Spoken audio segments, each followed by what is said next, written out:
Welcome back everyone. बात करेंगे TVS motor share के बारे में। देखिए, एक डिमांडेड वीडियो है, एक सर का कमेंट आया है, तो चलिए समझने की कोशिश कर लेते हैं। यहाँ पर देखिए, टीवीएस मोटर में आज के ट्रेडिंग सेशन में हमने 1% से ज्यादा यानी कि 1.77% की एक गिरावट अच्छी खासी देखी है।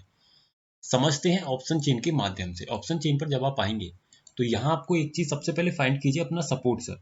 तो आपको देखने को मिलेगा कि आपका सपोर्ट क्रिएटेड है कहाँ पर, 3500 की स्ट्राइक प्राइस पर। किसके कारण है सर? वॉल्यूम के कारण एंड ओपन इंटरेस्ट, बोथ के कारण। Open interest bearish pressure create कर रहा है, लेकिन वॉल्यूम मेरा कैसा है? वॉल्यूम का स्टेटस है मेरा स्ट्रॉन्ग। तो ऐसे केस में क्या रहेगा? ऐसे केस में मेरा जो सपोर्ट है वो क्या स्ट्रॉन्ग है, तो मैक्सिमम बॉटम 3500। अब रेजिस्टेंस फाइंड कीजिए, तो आपको देखने को मिलेगा कि आपका रेजिस्टेंस क्रिएटेड है 3600 पर था। 3600 से चला गया 3700 पर, यानी कि रेजिस्टेंस का हुआ बुलिश प्रेशर, सपोर्ट का हुआ बेरिश प्रेशर। तो ऐसे केस में अगर मुझे खरीदारी करनी भी है तो कहां से करूंगा? मैं एटलीस्ट अपने बॉटम यानी कि अपनी सपोर्ट से, जो कि है 3500।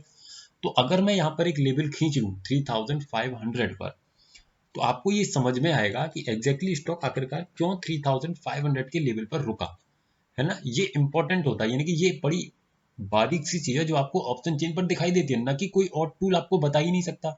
ये बहुत सी आसान सी चीज है। सिर्फ ऑप्शन चेन इतना बढ़िया टूल होता है। अगर आप इसको सीखना चाहते हैं ना तो हमें बताइएगा, मैं आपको सिखाने की कोशिश करूंगा। एक नंबर मैं आपको लिखा देता हूँ, इस नंबर को नोट डाउन करके रखिए।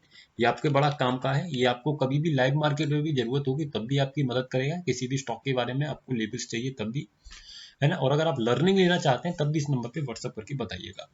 अब देखिए क्या हुआ, यानी कि जब टॉप एंड बॉटम मेरा 3500 पर, यानी कि मेरा बॉटम है, टॉप मेरा 3600 से 700 पर चला गया, तो ऐसे केस में मुझे अपने बॉटम का वेट करना चाहिए 3600 का।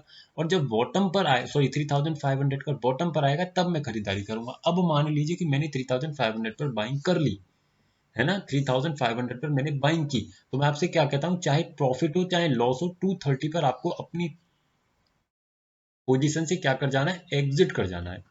तो 230 पर जब आप इसमें से निकले होंगे तो क्या हुआ होगा? आप लॉस में ना अपनी कॉस्ट पर ही निकले होंगे, या 2-4 रुपए के लॉस में मे भी, है ना। अगर एग्जैक्टली हम देखें तो चलिए देखने की कोशिश भी कर लेते हैं। यहाँ पर देखिए 230 का जो लाइन है वो कहाँ पर है, देखिए ये है। तो लगभग इसका क्लोजिंग प्राइस कितना है 230 का? 3496, यानी कि 4-5 रुपए का डाउन साइड का मोमेंटम।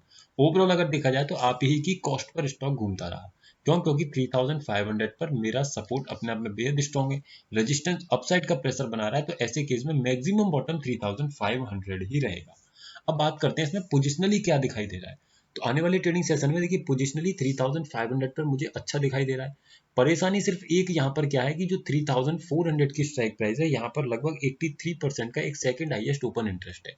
या तो ये परसेंटेज घट करके 70 से नीचे आ जाए तो मैं पोजिशनली बड़ी अच्छी खरीदारी कर सकता हूँ। कहाँ से? जहां स्टॉक खड़ा है वहीं से। और अगर ऐसा नहीं हुआ, अगर ये परसेंटेज बढ़ती है, तो पोजिशनली खरीदारी मैं फिर नहीं करूंगा। फिर मुझे वॉल्यूम को समझना पड़ेगा कि वॉल्यूम के कारण मेरा स्टेटस कैसा है, सपोर्ट का रेजिस्टेंस कैसा है, उसी की बिहाफ पर मुझे अपने लेवल्स को मैनेज करना पड़ेगा। ओवरऑल अगर 3500 पर कल के ट्रेडिंग सेशन में मेरा सपोर्ट स्ट्रॉन्ग बन गया तो, और रेजिस्टेंस का प्रेशर बेरिश नहीं हुआ, तो मुझे कल के ट्रेडिंग सेशन में एक अच्छी तेजी देखने को मिल जाएगी। तो आई होप आप समझे होंगे। वीडियो सिर्फ एजुकेशनल पर्पज है सर, किसी भी तरीके की बाइंग सेलिंग होल्डिंग की सलाह नहीं दी जा रही है। अगर आपको किसी स्टॉक के बारे में क्वेरी है तो इस नंबर पर या हमारे व्हाट्सएप चैनल पर ज्वाइन होना चाहते हैं तो हो सकते हैं, जिसका लिंक आपको नीचे डिस्क्रिप्शन में मिल जाएगा। Thank you so much for watching the video.